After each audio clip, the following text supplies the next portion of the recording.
गृहदाह मुंशी प्रेमचंद की एक अत्यंत ही मार्मिक कहानी है जो उनके सर्वश्रेष्ठ कहानियों में से एक है। तो चलो चलते हैं इस कहानी को एक मनमोहक ढंग से सुनने के लिए।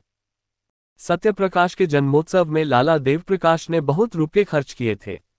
उसका विद्यारंभ संस्कार भी खूब धूमधाम से किया गया। उसके हवा खाने को एक छोटी सी गाड़ी थी। शाम को नौकर उसे टहलाने ले जाता था। एक नौकर उसे पाठशाला पहुंचाने जाता। दिन भर वहीं बैठा रहता और उसे साथ लेकर घर आता। कितना सुशील होनहार बालक था। गोरा मुखड़ा, बड़ी बड़ी आंखें, ऊंचा मस्तक, पतले पतले लाल अधर, भरे हुए पांव। उसे देखकर सहसा मुंह से निकल पड़ता था, भगवान इसे जिला दे, प्रतापी मनुष्य होगा। उसकी बल बुद्धि की प्रखरता पर लोगों को आश्चर्य होता था। नित्य उसके मुखचंद्र पर हंसी खेलती रहती थी।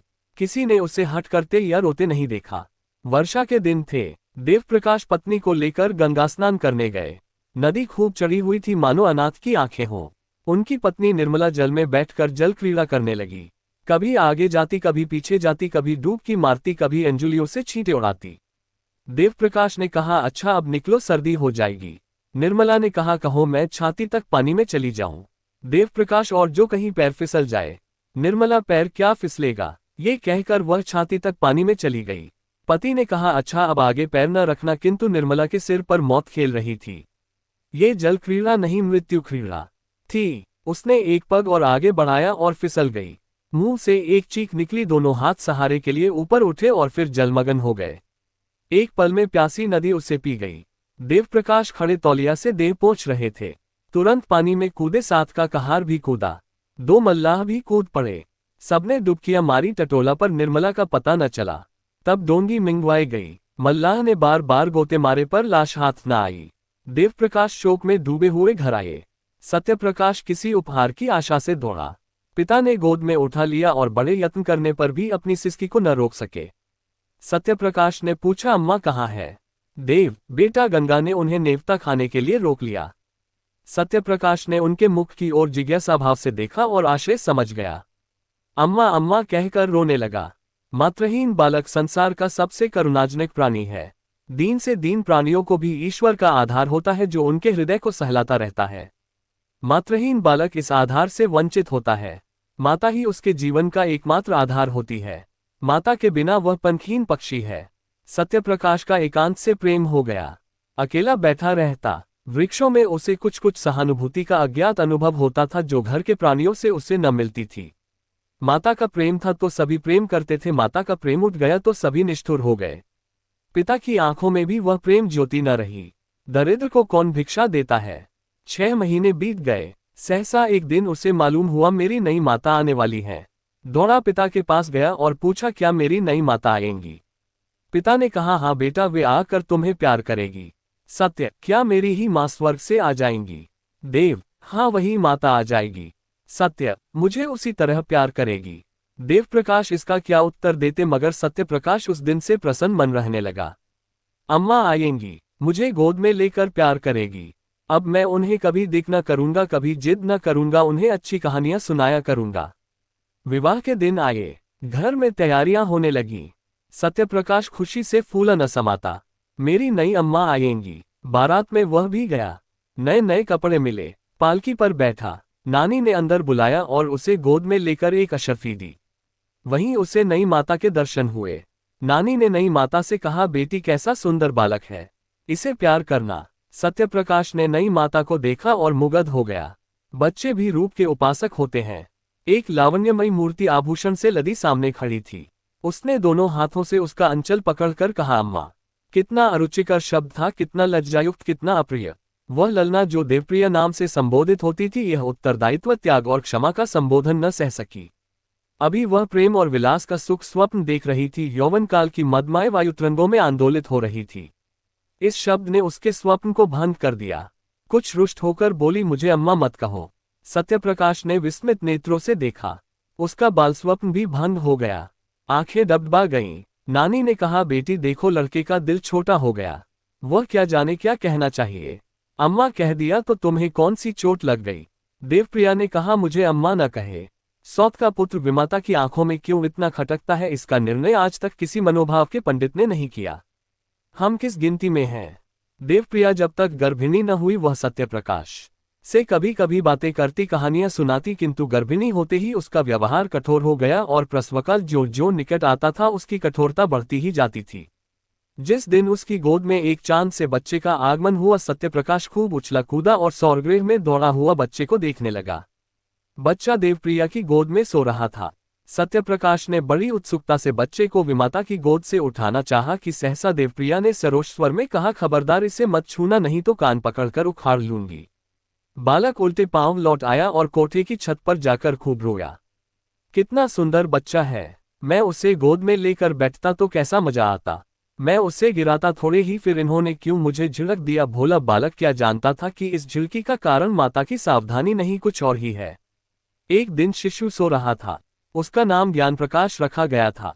देवप्रिया स्नानागार में थी। सत्यप्रकाश चुपके से आया और बच्चे का ओढ़ना हटाकर उसे अनुरागमय नेत्रों से देखने लगा।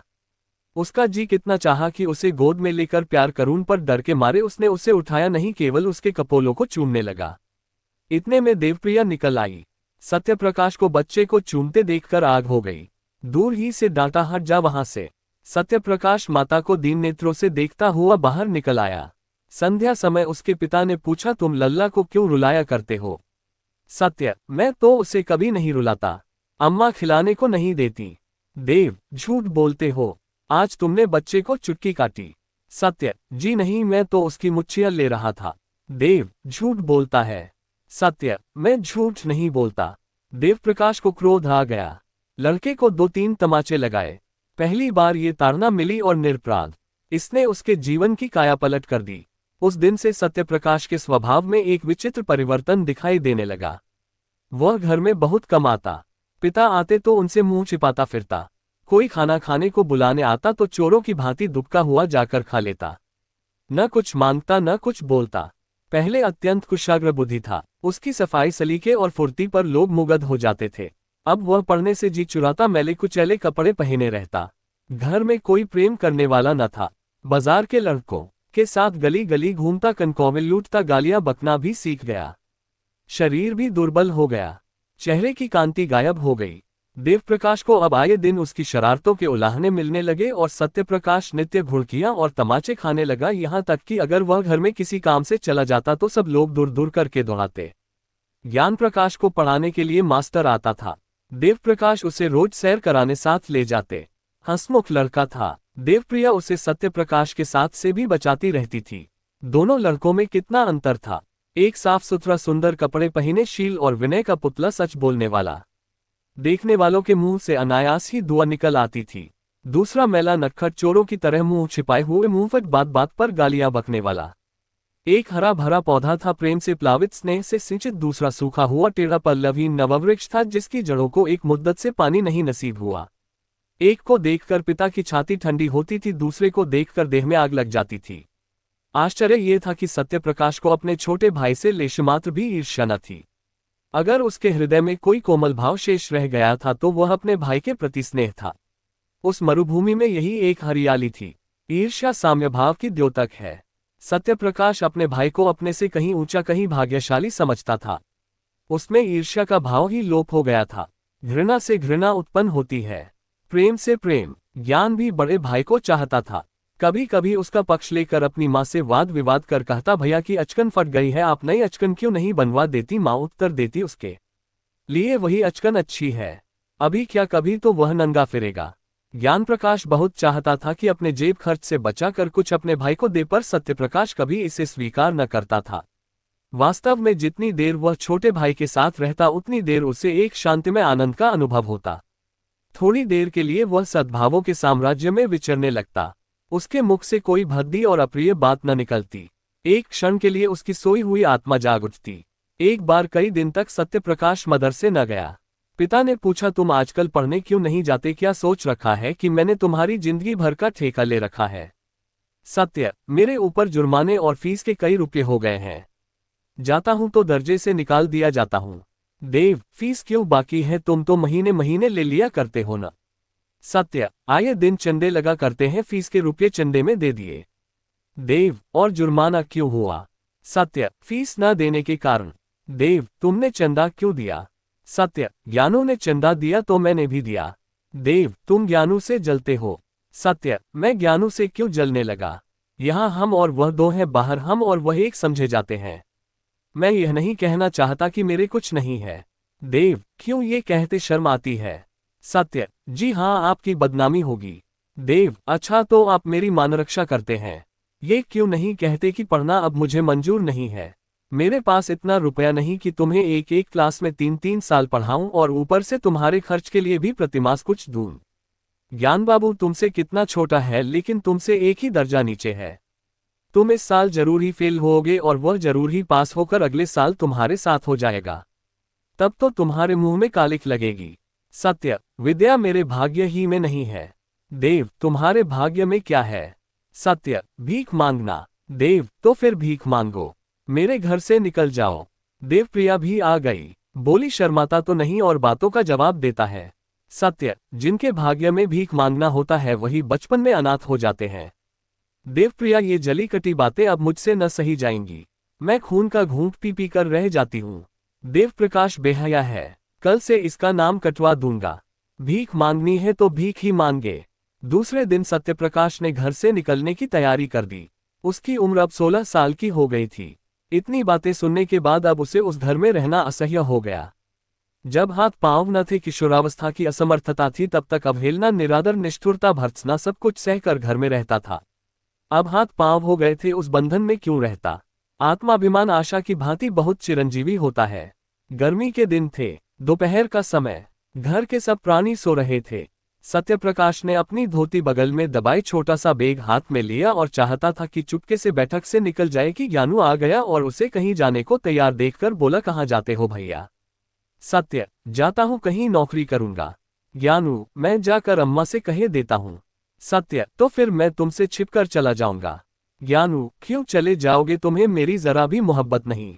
सत्यप्रकाश ने भाई को गले लगाकर कहा, तुम्हें छोड़कर जाने को जी तो नहीं चाहता, लेकिन जहां कोई पूछने वाला नहीं है वहां पड़े रहना बेहयाई है। कहीं 10-5 की नौकरी कर लूंगा और पेट पालता रहूंगा। और किस लायक हूं? ज्ञानू, तुमसे अम्मा क्यों इतना चिढ़ती हैं? मुझे तुमसे मिलने को मना किया करती हैं। सत्य, मेरे नसीब खोटे हैं और क्या।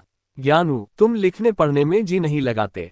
सत्य, लगता ही नहीं, कैसे लगाऊं? जब कोई परवाह नहीं करता तो मैं भी सोचता हूं, ओह यही ना होगा, ठोकर खाऊंगा बला से। ज्ञानू, मुझे भूल तो न जाओगे? मैं तुम्हारे पास खत लिखा करूंगा, मुझे भी एक बार अपने यहाँ बुलाना। सत्य, तुम्हारे स्कूल के पते से चिट्ठी लिखूंगा। ज्ञानू, रोते रोते, मुझे न जाने क्यों तुम्हारी बड़ी मोहब्बत लगती है। सत्य, मैं तुम्हें सदैव याद रखूंगा। ये कहकर उसने फिर भाई को गले लगाया और घर से निकल पड़ा। पास एक कौड़ी भी न थी और वह कलकत्ते जा रहा था। सत्यप्रकाश कलकत्ते क्यों कर पहुंचा, इसका वृतांत लिखना व्यर्थ है। युवकों में दुस्साहस की मात्रा अधिक होती है। वे हवा में किले बना सकते हैं, धरती पर नाव चला सकते हैं। कठिनाइयों की उन्हें कुछ परवाह नहीं होती। अपने ऊपर असीम विश्वास होता है। कलकत्ते पहुंचना ऐसा कष्ट साध्य न था। सत्यप्रकाश चतुर युवक था। पहले ही उसने निश्चय कर लिया था कि कलकत्ते में क्या करूंगा, कहाँ रहूंगा। उसके बैग में लिखने की सामग्री मौजूद थी। बड़े शहर में जीविका का प्रश्न कठिन भी है और सरल भी है। सरल है उनके लिए जो हाथ से काम कर सकते हैं, कठिन है उनके लिए जो कलम से काम करते हैं। सत्यप्रकाश मजदूरी करना नीच काम समझता था। उसने एक धर्मशाला में असबाब रखा। बाद में शहर के मुख्य स्थानों का निरीक्षण करके एक डाकघर के सामने लिखने का सामान लेकर बैठ गया और अपने मजदूरों की चिट्ठियां, मन्यादा आदि लिखने का व्यवसाय करने लगा। पहले कई दिन तो उसको इतने पैसे भी न मिले कि भरपेट भोजन करता, लेकिन धीरे धीरे आमदनी बढ़ने लगी। वह मजदूरों से इतने विनय के साथ बातें करता और उनके समाचार इतने विस्तार से लिखता कि बस वे पत्र को सुनकर बहुत प्रसन्न होते। अशिक्षित लोग एक ही बात को 2-2, 3-3 बार लिखाते हैं। उनकी दशा ठीक रोगियों की सी होती है, जो वैद्य से अपनी व्यथा और वेदना का वृतांत कहते नहीं थकते। सत्यप्रकाश सूत्र को व्याख्या का रूप देकर मजदूरों को मुग्ध कर देता था। एक संतुष्ट होकर जाता तो अपने कई अन्य भाइयों को खोज लाता। एक ही महीने में उसे 1 रू रोज मिलने लगा। उसने धर्मशाला से निकलकर शहर से बाहर 5 रू महीने पर एक छोटी सी कोठरी ले ली। 1 जून खाता, बर्तन अपने हाथों से धोता, जमीन पर सोता। उसे अपने निर्वासन पर जरा भी खेद और दुख न था। घर के लोगों की कभी याद न आती। वह अपनी दशा पर संतुष्ट था। केवल ज्ञान प्रकाश की प्रेमयुक्त बातें न भूलती। अंधकार में यही एक प्रकाश था। विदाई का अंतिम दृश्य आंखों के सामने फिरा करता। जीविका से निश्चिंत होकर उसने ज्ञान प्रकाश को एक पत्र लिखा। उत्तर आया तो उसके आनंद की सीमा न रही। ज्ञानू मुझे याद करके रोता है, मेरे पास आना चाहता है, स्वास्थ्य भी अच्छा नहीं है। प्यासे को पानी से जो तृप्ति होती है वही तृप्ति इस पत्र से सत्यप्रकाश को हुई। मैं अकेला नहीं हूं, कोई मुझे भी चाहता है, मुझे भी याद करता है। उसी दिन से सत्यप्रकाश को यह चिंता हुई कि ज्ञान के लिए कोई उपहार भेजूं। युवकों को मित्र बहुत जल्द मिल जाते हैं। सत्यप्रकाश को भी कई युवकों से मित्रता हो गई थी। उनके साथ कई बार सिनेमा देखने गया, कई बार बूटी भंग शराब कबाब की भी ठहरी। आईना तेल कंघी का शौक भी पैदा हुआ जो कुछ पाता उड़ा देता। बड़े वेग से नैतिक पतन और शारीरिक विनाश की ओर दौड़ा चला जाता था। इस प्रेम पत्र ने उसके पैर पकड़ लिए। उपहार के प्रयास ने इन दुर्व्यसनों को तिरोहित करना शुरू किया। सिनेमा का चस्का छूटा, मित्रों को हिले हवाले करके टालने लगा। भोजन भी रूखा सूखा करने लगा। धन संचय की चिंता ने सारी इच्छाओं को परास्त कर दिया। उसने निश्चय किया कि अच्छी सी घड़ी भेजूं। उसका दाम कम से कम 40 रु होगा। अगर 3 महीने तक एक कौड़ी का भी अपव्यय न करूं तो घड़ी मिल सकती है। ज्ञानू घड़ी देखकर कैसा खुश होगा। अम्मा और बाबूजी भी देखेंगे। उन्हें मालूम हो जाएगा कि मैं भूखों नहीं मर रहा हूं। किफायत की धुन में वह बहुधा दिया बत्ती भी न करता। बड़े सवेरे काम करने चला जाता और सारे दिन 2-4 पैसे की मिठाई खाकर काम करता रहता। उसके ग्राहकों की संख्या दिन दूनी होती जाती थी। चिट्ठी पत्री के अतिरिक्त अब उसने तार लिखने का भी अभ्यास कर लिया था। 2 ही महीने में उसके पास 50 रु एकत्र हो गए और जब घड़ी के साथ सुनहरी चेन का पार्सल बनाकर ज्ञानू के नाम भेज दिया तो उसका चित्त इतना उत्साहित था मानो किसी निस्संतान पुरुष के बालक हुआ हो। घर कितनी कोमल पवित्र मनोहर स्मृतियों को जागृत कर देता है। यह प्रेम का निवास स्थान है। प्रेम ने बहुत तपस्या करके यह वरदान पाया है। किशोरावस्था में घर माता पिता भाई बहन सखी सहेली के प्रेम की याद दिलाता है, प्रौढ़ावस्था में गृहिणी और बाल बच्चों के प्रेम की। यही वह लहर है जो मानव जीवन मात्र को स्थिर रखता है, उसे समुद्र की वेगवती लहरों में बहने और चट्टानों से टकराने से बचाता है। यही वह मंडप है जो जीवन को समस्त विघ्न बाधाओं से सुरक्षित रखता है। सत्यप्रकाश का घर कहाँ था? वह कौन सी शक्ति थी जो कलकत्ते के विराट प्रलोभनों से उसकी रक्षा करती थी? माता का प्रेम, पिता का स्नेह, बाल बच्चों की चिंता नहीं, उनका रक्षक उद्धारक, उसका पारितोषिक केवल ज्ञान प्रकाश का स्नेह था। उसी के निमित्त वह एक एक पैसे की किफायत करता था। उसी के लिए वह कठिन परिश्रम करता था और धनोपार्जन के नए नए उपाय सोचता था। उसे ज्ञान प्रकाश के पत्रों से मालूम हुआ था कि इन दिनों देव प्रकाश की आर्थिक स्थिति अच्छी नहीं है। वे एक घर बनवा रहे हैं जिसमें व्यय अनुमान से अधिक हो जाने के कारण ऋण लेना पड़ा है, इसलिए अब ज्ञान प्रकाश को पढ़ाने के लिए घर पर मास्टर नहीं आता। तब से सत्यप्रकाश प्रतिमाह ज्ञानू के पास कुछ न कुछ अवश्य भेज देता था।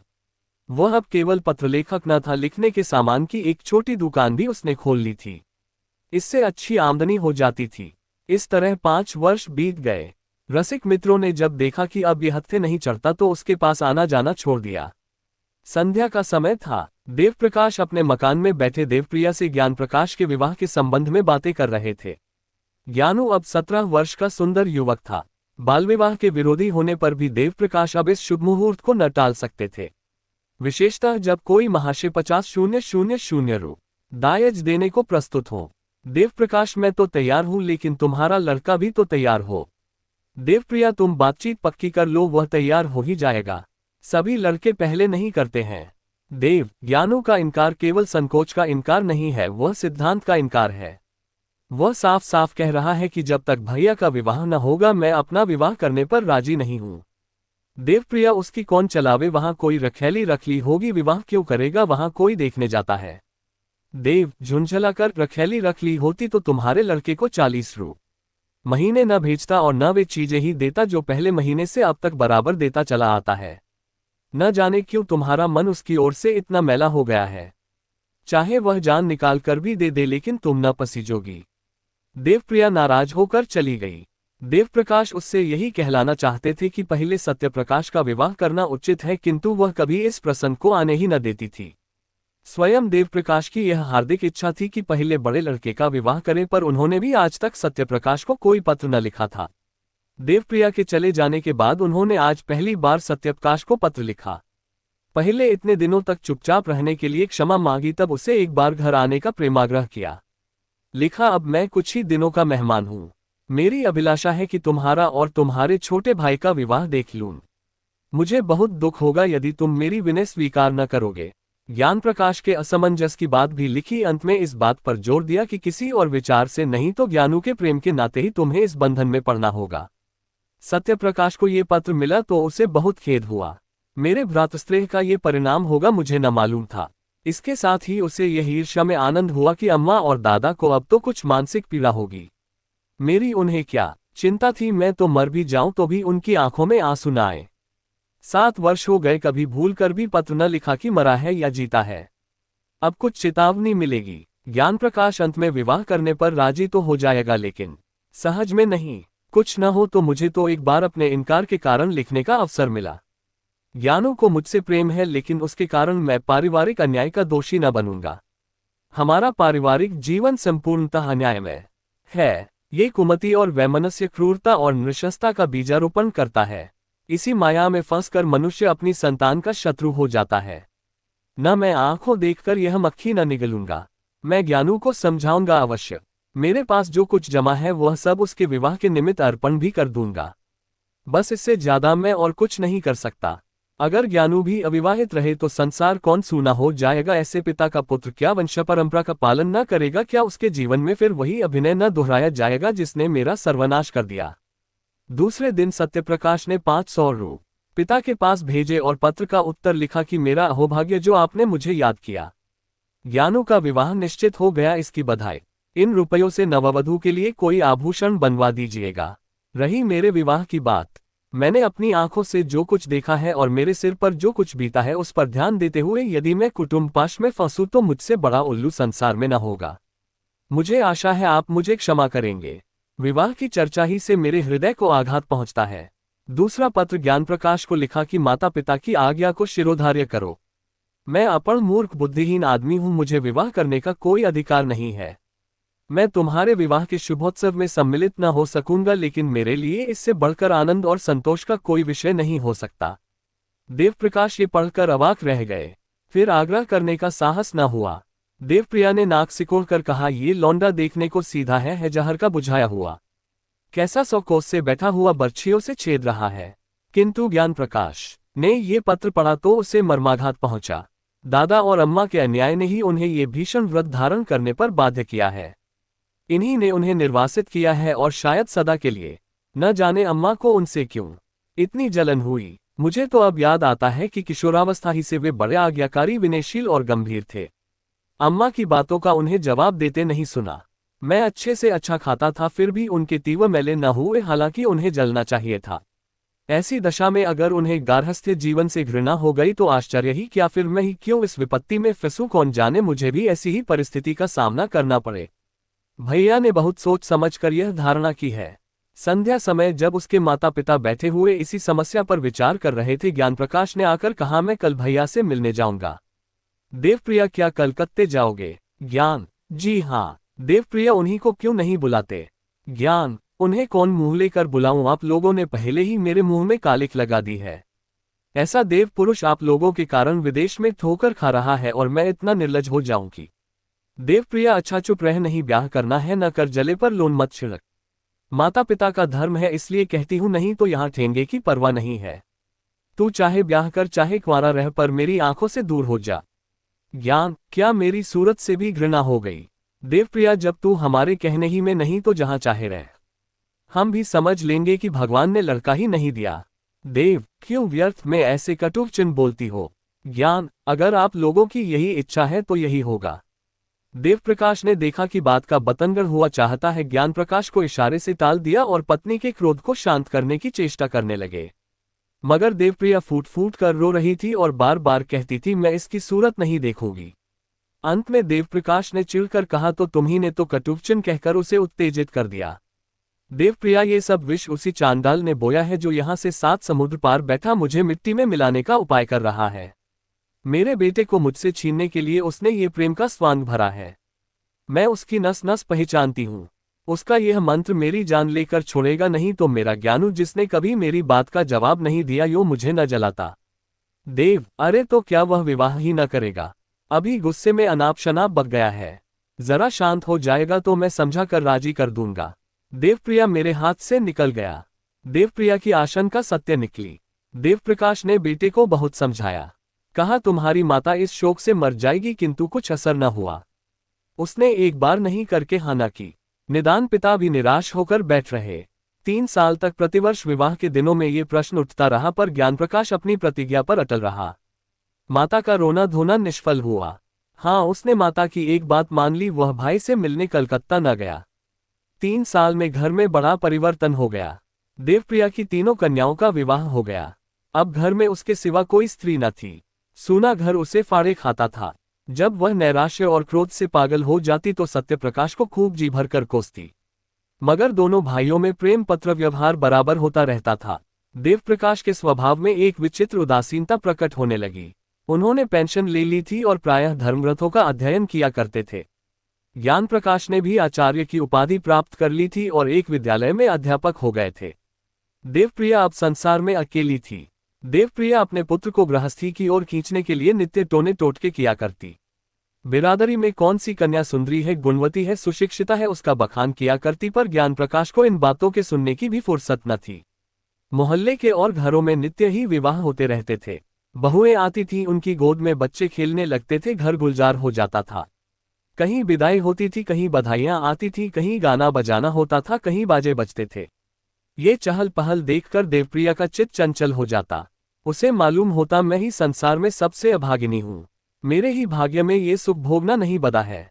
भगवान, ऐसा भी कोई दिन आएगा कि मैं अपनी बहू का मुखचंद्र देखूंगी, उसके बालकों को गोद में खिलाऊंगी। वह भी कोई दिन होगा कि मेरे घर में भी आनंदोत्सव के मधुर गान की ताने उठेगी। रात दिन यही बातें सोचते सोचते देवप्रिया की दशा उन्मादिनी की सी हो गई। आप सत्यप्रकाश को कोसने लगती। वही मेरे प्राणों का घातक है। तल्लीनता उन्माद का प्रधान गुण है। तल्लीनता अत्यंत रचनाशील होती है। वह आकाश में देवताओं के विमान उड़ाने लगती है। अगर भोजन में नमक तेज हो गया तो ये शत्रु ने कोई रोड़ा रख दिया होगा। देवप्रिया को अब कभी कभी धोखा हो जाता कि सत्यप्रकाश घर में गया है, वह मुझे मारना चाहता है, ज्ञानप्रकाश को विष खिलाए देता है। एक दिन उसने सत्यप्रकाश के नाम एक पत्र लिखा और उसे जितना कोसते बना उतना कोसा। तू मेरे प्राणों का वैरी है, मेरे कुल का घातक है, हत्यारा है। वह कौन दिन आएगा कि तेरी मिट्टी उठेगी। तूने मेरे लड़के पर वशीकरण मंत्र चला दिया है। दूसरे दिन फिर ऐसा ही एक पत्र लिखा, यहां तक कि यह उसका नित्य का कर्म हो गया। जब तक एक चिट्ठी में सत्यप्रकाश को गालियां न दे लेती उसे चैन ही न आता था। इन पत्रों को वह कहारिन के हाथ डाकघर भिजवा दिया करती थी। ज्ञानप्रकाश का अध्यापक होना सत्यप्रकाश के लिए घातक हो गया। परदेश में उसे यही संतोष था कि मैं संसार में निराधार नहीं हूं। अब यह अवलंब भी जाता रहा। ज्ञानप्रकाश ने जोर देकर लिखा, अब आप मेरे हेतु कोई कष्ट न उठाएं। मुझे अपनी गुजर करने के लिए काफी से ज्यादा मिलने लगा है। यद्यपि सत्यप्रकाश की दुकान खूब चलती थी, लेकिन कलकत्ते जैसे शहर में एक छोटे से दुकानदार का जीवन बहुत सुखी नहीं होता। 660-70 रु की मासिक आमदनी होती ही क्या है। अब तक जो कुछ बचाता था वह वास्तव में बचत न थी बल्कि त्याग था। एक वक्त रूखा सूखा खाकर एक तंग आर्द्र कोठरी में रहकर 25-30 रु बच रहते थे। अब दोनों वक्त भोजन करने लगा, कपड़े भी जरा साफ पहनने लगा। मगर थोड़े ही दिनों में उसके खर्च में औषधियों की एक मद बढ़ गई और फिर वही पहले की सी दशा हो गई। बरसों तक शुद्ध वायु प्रकाश और पुष्टिकर भोजन से वंचित रहकर अच्छे से अच्छा स्वास्थ्य भी नष्ट हो सकता है। सत्यप्रकाश को भी अरुचि, मंदाग्नि आदि रोगों ने आ घेरा। कभी कभी ज्वर भी आ जाता। युवावस्था में आत्मविश्वास होता है, किसी अवलंब की परवाह नहीं होती। वयोवृद्धि दूसरों का मुंह ताकती है, आश्रय ढूंढती है। सत्यप्रकाश पहले सोता तो एक ही करवट में सबेरा हो जाता। कभी बाजार से पूरियां लेकर खा लेता, कभी मिठाइयों पर टाल देता।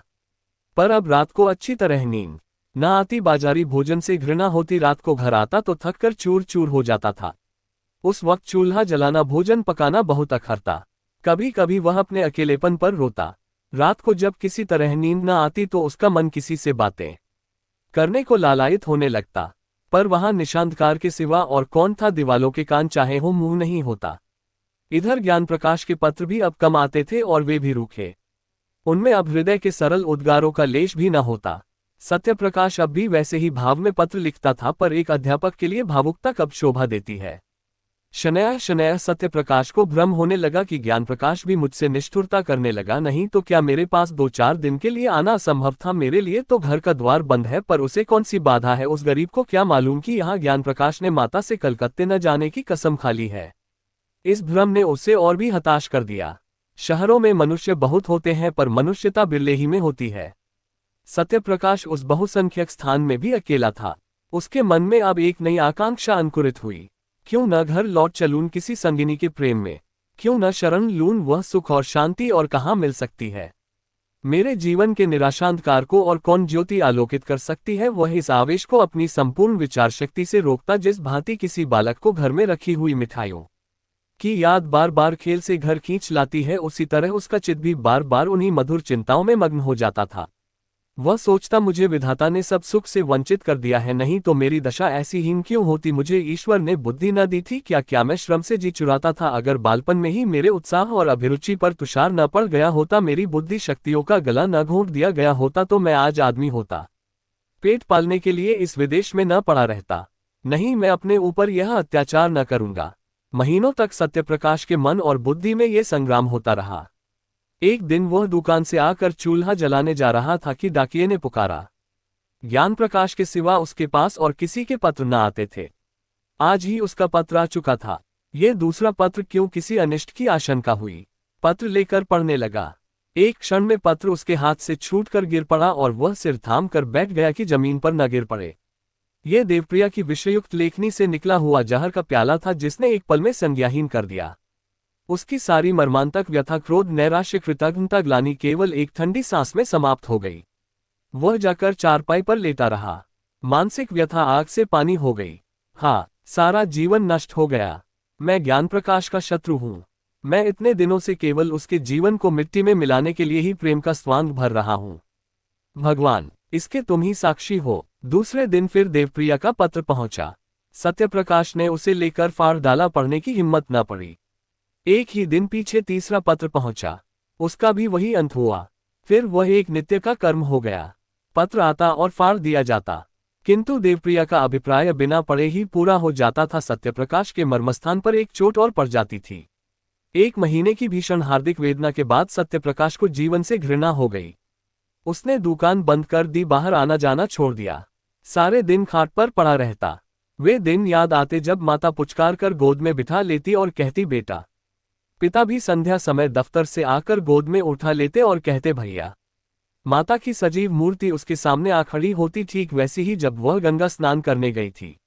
उसकी प्यार भरी बातें कानों में आने लगती।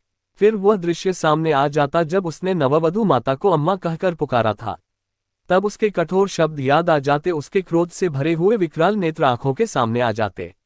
उसे अब अपना सिसक सिसक कर रोना याद आ जाता। फिर सौरगृह का दृश्य सामने आता। उसने कितने प्रेम से बच्चे को गोद में लेना चाहा था।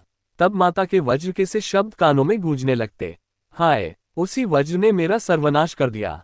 फिर ऐसी कितनी ही घटनाएं याद आती। अब बिना किसी अपराध के मां डांट बताती। पिता का निर्दय निष्ठुर व्यवहार याद आने लगता। उनका बात बात पर तियुरिया बदलना, माता के मिथ्यापवादों पर विश्वास करना, हाय, मेरा सारा जीवन नष्ट हो गया। तब वह करवट बदल लेता और फिर वही दृश्य आंखों में फिरने लगते। फिर करवट बदलता और चिल्ला कर कहता, इस जीवन का अंत क्यों नहीं हो जाता। इस भांति पड़े पड़े उससे कई दिन हो गए। संध्या हो गई थी कि सहसा उसे द्वार पर किसी के पुकारने की आवाज सुनाई पड़ी। उसने कान लगाकर सुना और चौंक पड़ा। किसी परिचित मनुष्य की आवाज थी। दौड़ा द्वार पर आया तो देखा ज्ञानप्रकाश खड़ा है। कितना रूपवान पुरुष था। वह उसके गले से लिपट गया। ज्ञानप्रकाश ने उसके पैरों को स्पर्श किया। दोनों भाई घर में आए। अंधकार छाया हुआ था। घर की ये दशा देखकर ज्ञानप्रकाश, जो अब तक अपने कंठ के आवेग को रोके हुए था, रो पड़ा।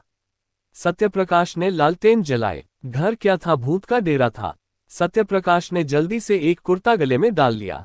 ज्ञानप्रकाश भाई का जर्जर शरीर, पीला मुख, बुझी हुई आंखें देखता था और रोता था। सत्यप्रकाश ने कहा, मैं आजकल बीमार हूं। ज्ञानप्रकाश, वह तो देख ही रहा हूं। सत्य, तुमने अपने आने की सूचना भी न दी, मकान का पता कैसे चला। ज्ञान, सूचना तो दी थी, आपको पत्र न मिला होगा। सत्य, अच्छा हाँ, दी होगी, पत्र दुकान में डाल गया होगा। मैं इधर कई दिनों से दुकान नहीं गया। घर पर सब कुशल है। ज्ञान, माताजी का देहांत हो गया। सत्य, अरे क्या बीमार थी? ज्ञान, जी नहीं, मालूम नहीं क्या खा लिया। इधर उन्हें उन्माद सा हो गया था, पिताजी ने कुछ कटुवचन कहे थे, शायद इसी पर कुछ खा लिया। सत्य, पिताजी तो कुशल से हैं। ज्ञान, हाँ अभी मरे नहीं हैं। सत्य, अरे क्या बहुत बीमार हैं। ज्ञान, माता ने विष खा लिया तो वे उनका मुंह खोलकर दवा पिला रहे थे। माताजी ने जोर से उनकी 2 उंगलियां काट ली।